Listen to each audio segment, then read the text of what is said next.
లోక్సభ శాసనసభ ఎన్నికల్లో పలమనేరు నియోజకవర్గానికి సంబంధించి ఓటర్లు మొత్తం కూడా దాదాపు 87.2% వారి ఓటు హక్కును వినియోగించుకున్నారు. ఎప్పుడూ గత చరిత్రలో ఇంత ఎక్కువ పోలింగ్ శాతం జరిగినటువంటి సందర్భం చరిత్రలో లేదు. ఈ ఎన్నికల్లో మొత్తం కూడా ఓటర్లు ఓటెత్తారు. అంటే బయట ఎక్కడో విదేశాల్లో ఉండేటువంటి కూడా, అంటే లండన్ కావచ్చు, ఆస్ట్రేలియా కావచ్చు, మరి కెనడా నుంచి కానీ రకరకాలుగా అక్కడ ఉద్యోగాలు చేసేటువంటి యువకులు, బయట వ్యాపార రీత్యా ఉద్యోగ రీత్యా ఉండేటువంటి వాళ్ళందరూ కూడా ఈ ఎన్నికల్లో వచ్చి ఓటు వేయడం అనేది మరి మనం ఆలోచించాల్సినటువంటి పరిస్థితి కనపడుతుంది. అంటే ఎప్పుడు ఇంత పెద్ద ఎత్తున అంత దూర ప్రాంతాల నుంచి కూడా ఓట్లు వేయడానికి పోలింగ్ బూతుల దగ్గర బార్లో నిలబడేటువంటి సందర్భం లేదు.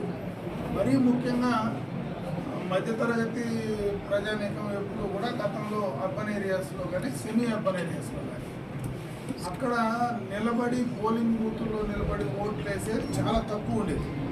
గత ఎన్నికల్లో పోలిస్తే పలమనేరు లాంటి చిన్న మున్సిపాలిటీలో ఎప్పుడూ కూడా 55%, 60%, 62% పోలైనటువంటి సందర్భాలే మనం చూసాం. ఈరోజు 80 నుంచి 90% పోలింగ్ శాతం వచ్చిందంటే అది కూడా పొద్దున 6:30 గంటలకే మహిళలు, మరి అదేవిధంగా అందరూ కూడా వ్యాపారస్తులు కావచ్చు, మరి ఓటర్లందరూ కూడా 6:30కే పోలింగ్ బూతుల కాడ నిలబడి ఓటు వేయడానికి వచ్చారంటే ఎక్కడో దీనికి ఒక అర్థం తీసుకురావాలని ఒక ఆలోచన ఓటర్ల మనసులో ఉందనేది క్లియర్గా అర్థమవుతుంది. ఈరోజు వాళ్ళందరూ కూడా ఈ రాష్ట్ర భవిష్యత్తును దృష్టిలో పెట్టుకొని ఓటేశారనేది మాత్రం క్లియర్ కట్గా అర్థమైనటువంటి సందర్భం ఈ ఓటింగ్ సరళి చూస్తే. దీన్ని బట్టి చూస్తే ఈ ప్రభుత్వం పైన ఎంత వ్యతిరేకత ఉంది, దీనివల్ల రాష్ట్రం మొత్తం ఏ రకంగా నష్టం జరిగేటువంటి ప్రమాదం ఉందనేది క్లియర్ కట్గా అర్థమవుతుంది. కాబట్టి ఈ ఓటింగ్ సరళిని, మరి అదేవిధంగా ఈ ఓటింగ్కు పాల్గొన్నటువంటి ఓటర్ మహాశయులందరికీ కూడా, మరి ముఖ్యంగా ఈ నియోజకవర్గం ఓటర్ మహాశయులు, ఈ నియోజకవర్గంలో ఉండే ఓటర్లు పక్క రాష్ట్రాల్లో, ఈ దేశంలో ఉండేటువంటి వాళ్ళు, అదేవిధంగా ఈ నియోజకవర్గంలో ఓటర్లు ఉండేటువంటి ప్రపంచంలో నలుమూలలు ఉన్నటువంటి ఓటర్లందరికీ కూడా మనస్ఫూర్తిగా నా కృతజ్ఞతలు తెలియజేసుకుంటున్నాను. ఇంత పెద్ద ఓటింగ్ శాతాన్ని, ఇంత పెద్ద ఎత్తున ఓట్లను వినియోగించుకున్నటువంటి ప్రతి ఒక్కరికి కూడా మనస్ఫూర్తిగా నేను నా శుభాకాంక్షలు కూడా తెలియజేసుకుంటున్నా. మరీ ముఖ్యంగా ఈరోజు ఈ ఎన్నికల్లో తెలుగుదేశం పార్టీ గెలుపు కోసం ఎవరైతే కష్టపడ్డారో, ఈరోజు కార్యకర్తలు కావచ్చు, నాయకులు కావచ్చు, వీళ్ళందరూ కూడా చాలామంది ఈ యొక్క ఎన్నికలకు దాదాపు 6 నెలల నుంచి కూడా శ్రమించినటువంటి సందర్భాన్ని ఒకసారి గుర్తు చేసుకుంటూ, ఈ ఎన్నికల్లో తెలుగుదేశం పార్టీ విజయానికి, అదేవిధంగా పర్సనల్గా నా విజయానికి కావచ్చు, పార్లమెంటు అభ్యర్థిగా పోటీ చేసేటువంటి ధర్మల ప్రసాదరావు గారి విజయానికి కావచ్చు, కష్టపడినటువంటి ప్రతి ఒక్కరికి కూడా మనస్ఫూర్తిగా నా ధన్యవాదాలు కూడా తెలియజేసుకుంటున్నా. ఓటర్లు కానీ మా యొక్క ఎన్నికల్లో మా గెలుపు కోసం కష్టపడినటువంటి ప్రతి ఒక్కరికి కూడా మనస్ఫూర్తిగా కూడా నా కృతజ్ఞతలు కూడా తెలియజేస్తున్నాను. ముఖ్యంగా ఈ ఓటింగ్ సరళి ఎప్పుడు గత ఎన్నికల్లో ఎక్కడ ఆంధ్ర రాష్ట్రంలో కనపడినటువంటి సందర్భం లేదు.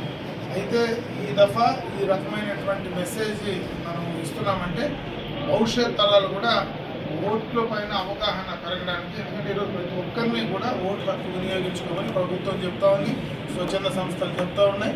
మరి ఎప్పుడు ఎన్నిసార్లు అవగాహన కల్పించినా ఇంతమంది రాలేకపోయినా జగన్మోహన్ రెడ్డి ఈరోజు ఇంతమందిని ఓటుకు తీసుకొచ్చాడంటే ఆయన కూడా మనస్ఫూర్తిగా మనం కృతజ్ఞతలు చెప్పాలి. ఎందుకంటే ఇంతమంది ఓటర్లు వచ్చి ఓటు వేయడానికి ప్రధాన కారణం జగన్మోహన్ రెడ్డి గారి యొక్క పాలన, ఆయన విధానాల వల్లనే ఇంతమంది కసిగా వచ్చి ఓటేయడం. అంటే ఎప్పుడు ఈ కసి కనపడలే. మామూలుగా జనరల్గా ఓటేయాలంటే ఆ ఎండలో నిలబడి బాధలు పడి కష్టపడి కొన్ని క్లీన్గా ఉంటే మధ్యాహ్నం పూట సాయంత్రం ఖాళీగా ఉంటే ఓటేస్తారు. లేకపోతే ఒకవేళ వేయకపోయినా కూడా సరేలే మనకు కుదరలేదు అనుకుంటాం. అట్లా కాకుండా పొద్దున్నుంచి ఎండలో నిలబడి ఓట్లు వేసేటువంటి కసి ఈరోజు ఓటర్లు వచ్చిందంటే దానికి ప్రధానమైనటువంటి కారణం జగన్మోహన్ రెడ్డి. ఆ అలవాటు వాళ్ళకి వచ్చిందంటే ఖచ్చితంగా రేపు మళ్ళీ ప్రతి ఎన్నికల్లో కూడా ఓటేసేటువంటి అలవాటు కూడా వాళ్ళకి ఖచ్చితంగా వస్తుందని నేను భావిస్తున్నాను. కాబట్టి ఆ రకంగా ఆ ఓటు హక్కును వినియోగించుకున్నటువంటి ప్రతి ఒక్కరికి కూడా మనస్ఫూర్తిగా నా కృతజ్ఞతలు ధన్యవాదాలు తెలియజేస్తాను. సభ శాసనసభ ఎన్నికల్లో పలమనేరు నియోజకవర్గానికి సంబంధించి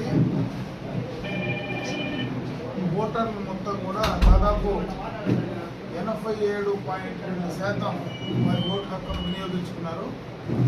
ఎప్పుడూ గత చరిత్రలో ఇంత ఎక్కువ పోలింగ్ శాతం జరిగినటువంటి సందర్భం చరిత్రలో లేదు.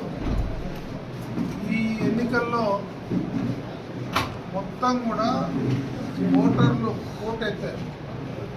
అంటే బయట ఎక్కడో విదేశాల్లో ఉండే వాళ్ళు కూడా, అంటే లండన్ కావచ్చు, ఆస్ట్రేలియా కావచ్చు, మరి కెనడా నుంచి కానీ రకరకాలుగా అక్కడ ఉద్యోగాలు చేసేటువంటి యువకులు, బయట వ్యాపార రీత్యా ఉద్యోగ రీత్యా ఉండేటువంటి వాళ్ళందరూ కూడా ఈ ఎన్నికల్లో వచ్చి ఓటు వేయడం అనేది మరి మనం ఆలోచించాల్సినటువంటి పరిస్థితి కనపడతా ఉంది. అంటే ఎప్పుడు